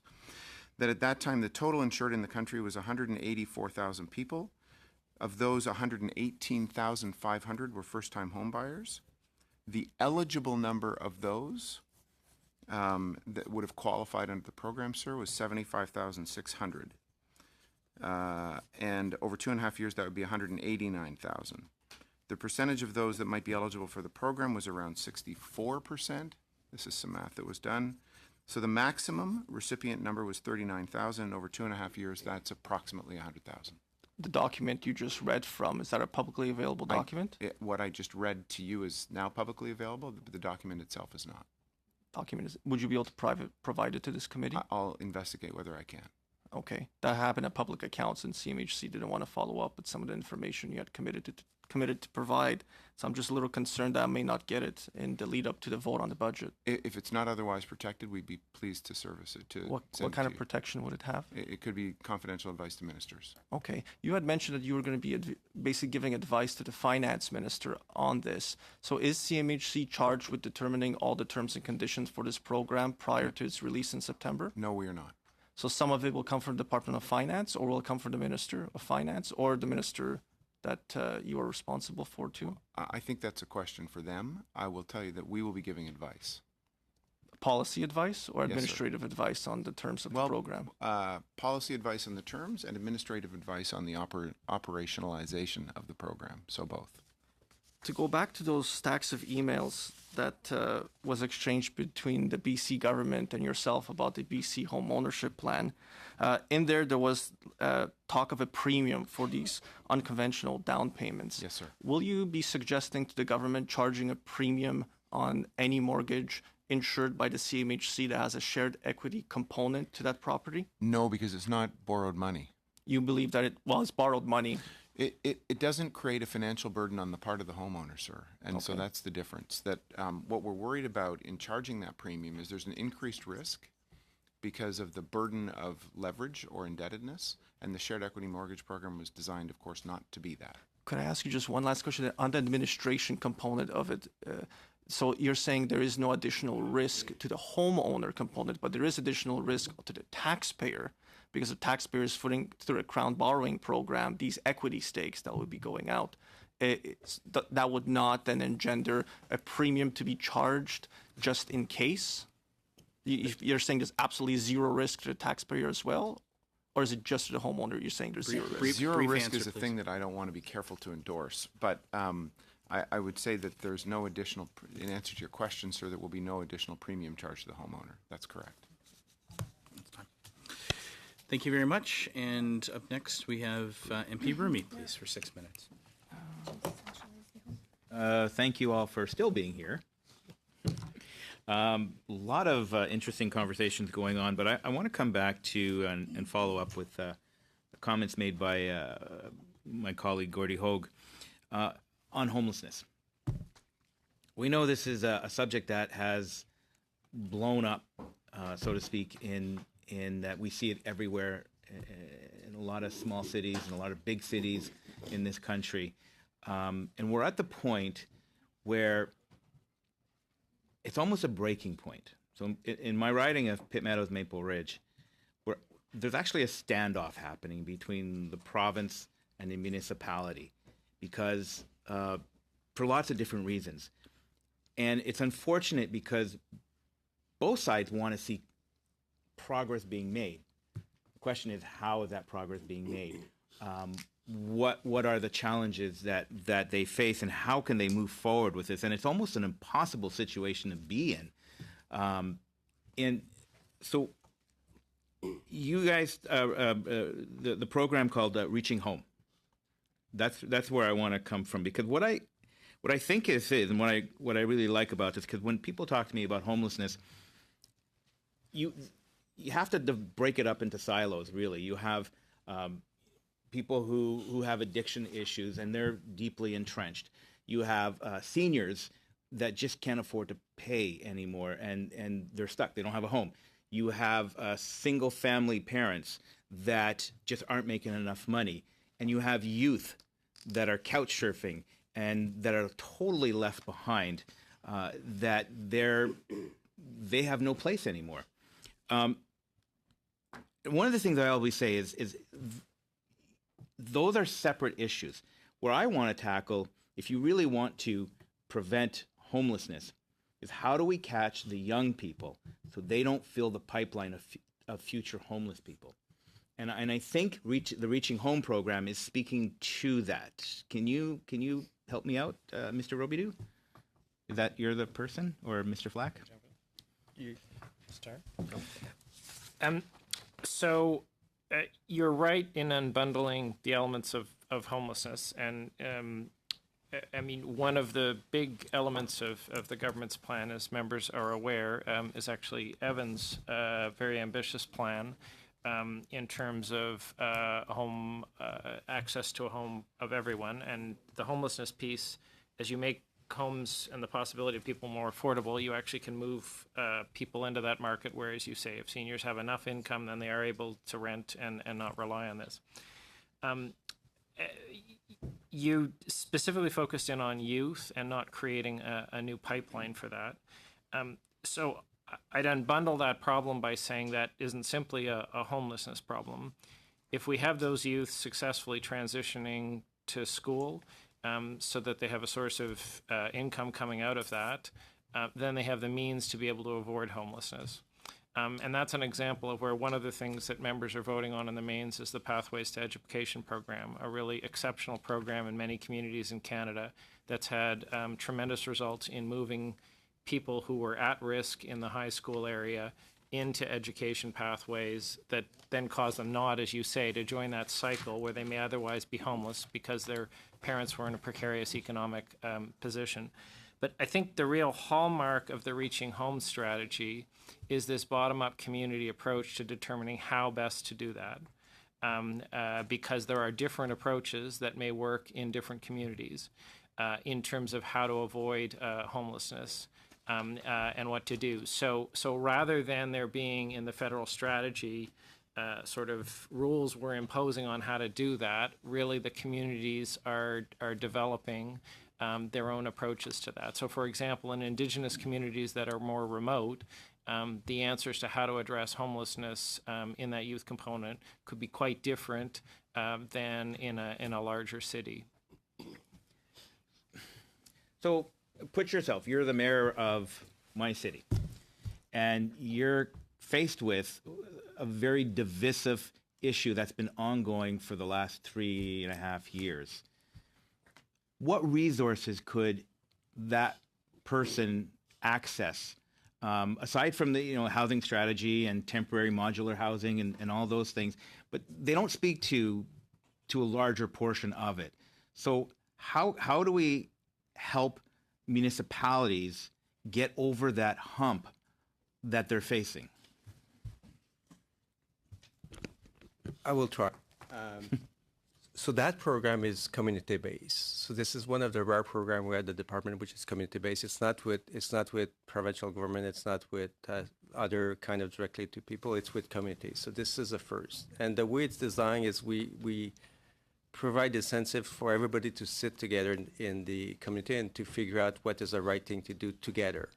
And so that, and I have to say too, that the government would have doubled by next year. The funding would have doubled for most of the region. So again, this provide for more to do, and we know that this L component. There's prevention is now in the past with the old program. Prevention was not really something that was kind of prioritized the same way, and now the committee could decide that prevention could be one big part of their plan. So. And again, there is the national housing strategy as a big component for affordable housing that will feed, again, trying to find home for these homeless people. So that's part of the investment that is going to be complementary to the homelessness strategy. So I could go on and on. Also on the training side, on these other programs we have that are supporting this community to kind of put, in the case of youth, for example, find them a job and house and put them on a stable path, and maybe provide them with some health support too if they have other drug addiction or other issues. So there's a lot of programs, and again, the idea is to, as we were saying before, provinces put a lot of resources into that. So the idea is to put that and create some complementarities to move forward, but with the community. So the answer is really within the community. And as the DM mentioned before, I believe the coordinated intake that we're trying to implement with the community, where they know where these people are, and so people are not treating the same people many times at different places, but it's kind of coordinated, is going to help a lot to be more successful and deliver better outcome for these people. So, do we have any results as of yet, or is it too soon? It has been launched as of March, so it's a bit early for the results, sir, but we'll have at some point. Thank you. Thank you. And MP Benson, please. 6 minutes. Okay. Thank you. I'm just, I'm going to make a comment around reaching home and challenge folks at the table around your language. And I was really, I mean, I've been on the other side. I was part of a community addressing homelessness in Saskatoon, and appreciated the then federal government's assistance around implementing Housing First in our community, and I want to tell you that that orientation, not the program, but that orientation to homelessness changed our community for the better. And I really felt that that was an important leadership the federal government could play, because the relationship is between the federal government and the community, as opposed to going through the provinces or the municipalities. And that was started a long time ago, and I value that. So I know that, you know, both the internal evaluation by your department and the sort of community consultations, I think you know, and I might get in trouble for this, but I think when communities asked for an ability to have some flexibility on their end to deal with it, I don't believe that equated to ending the criteria to use Housing First as an approach. That's a evidence-based approach to ending homelessness, one of the only ones in the world. And I think it was a huge mistake for you to back off from that. Now, given the fact I realize the federal government only provides a very small amount in the whole scheme of things, but that's the point. What happened in most communities, and happened in my communities, is there wasn't enough to do Housing First, because there wasn't enough from the provincial government for the supports. And so communities were struggling. They had to choose. You know, it's an either or. And what I'm trying to say is it has to be both.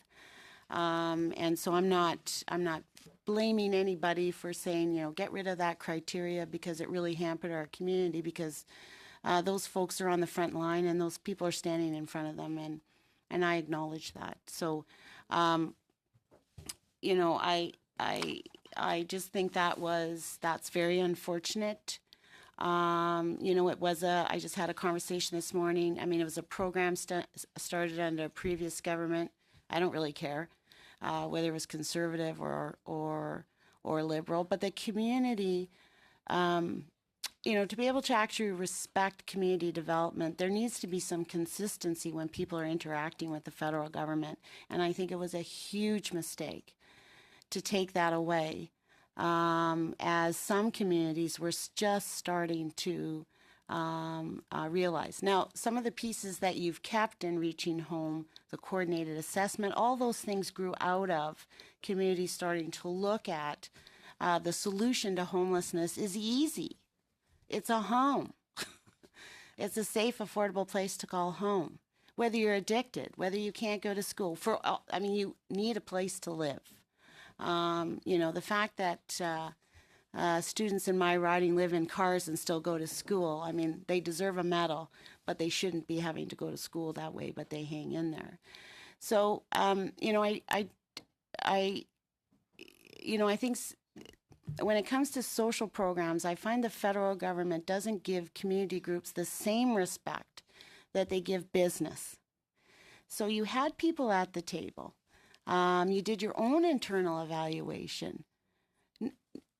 None of that said remove this great piece of work, of an intervention that actually has been proven to make a difference. So I don't know if you want to comment. Obviously, you can tell where I'm coming from. I don't like people that say Housing First is a program. It is not a program. It has principles and values that allow a community to get somewhere. So I guess I'm imploring you to reconsider or do all you can to encourage those communities who have, like, you know, the medicine hats are going to continue on with Housing First because that changed that community.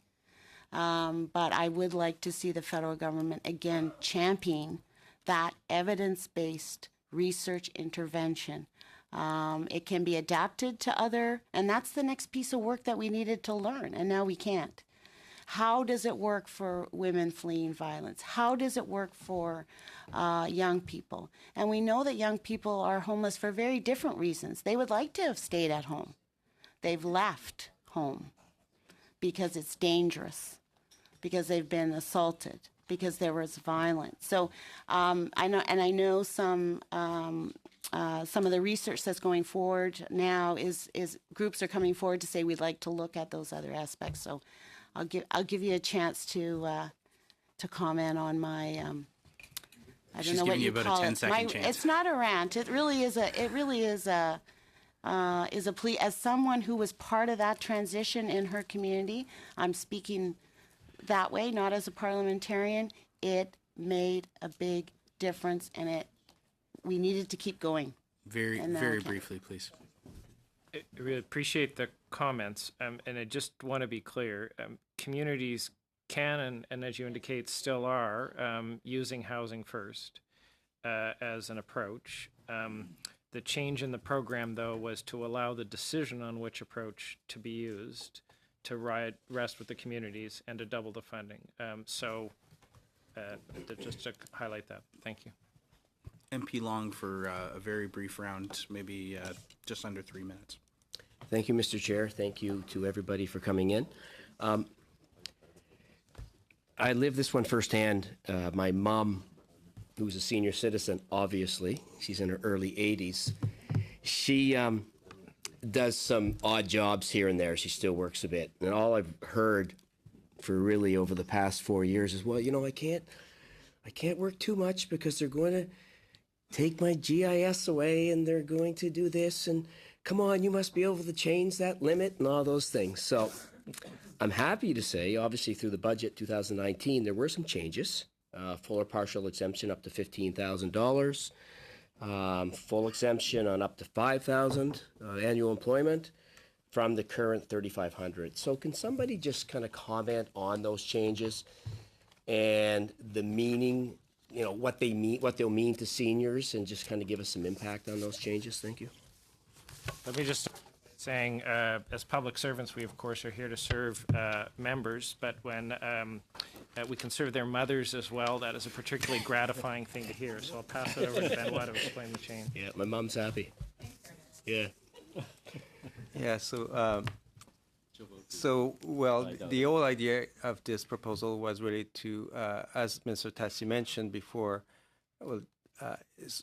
provide income security to seniors, but also to encourage them and support them when they work. So the big difference here is that for those who already work a bit, part-time, things like that, this will mean that they will keep a lot more of their GIS than they were before. Like after $3,500, they were clawed back at either 75% or 50%, depending where they were on every dollar they were earning. Now they will have an exemption to start 50%, and they will be clawed back on the rest of the 50%. So I give you an example for someone earning, like for the maximum in the zone of about $15,000 per year. We're talking about for a single senior, this is about $4,000 more in their pocket at the end of the year. So that's pretty substantive. So we hope with this that we'll see first these seniors. This means that we were talking about poverty before. Most of these seniors right now will not be living in poverty, but they would be barely above the official poverty line. With that, they're going to move quite higher and have a modest plus standard of living in our view. So it will really improve because we're looking at the threshold of poverty, but we're looking above the threshold to see these people that are above the threshold but are not so much above it. So for those people, it will be quite helpful. Again, for those who are not working now because they feel that they're going to get a clawback on their benefit, we hope this will may change their decision and they may want to participate, because we see often that for seniors, as the minister was mentioning when we do roundtables, all that about social inclusion, that staying in the labor markets for those who want, and I bet it's helped them to live better and be out here and live longer. So we hope this is going to have an effect on these people. Thank you very much. Thank you. Thank you. Now, that brings us to the end of the hour. Before we get to votes, I believe, MP Vecchio, you have a motion. Thank you very much. Although I would love to hear more about Wayne's mom, what I would like to do is that we suggest, I recognize that there are a number of estimates that need to be voted on today. What I would like to do is ask if the committee would all, if we can proceed by just grouping them as one whole vote. rather than going on individually, and we can group them. Do we have unanimous consent to group the motion? Or Sounds the- very reasonable. Thank you. Okay, fantastic. So shall the votes carry? On division. On division. Thank you. And shall I report the votes to on the main estimates to the House? Agreed? Thank you very much. Thank you very much on division. Okay, thank you for that, Karen. Thank you very much, everybody. We really do appreciate all the work that you do and the fantastic work you did today to make sure that we have the information that we need.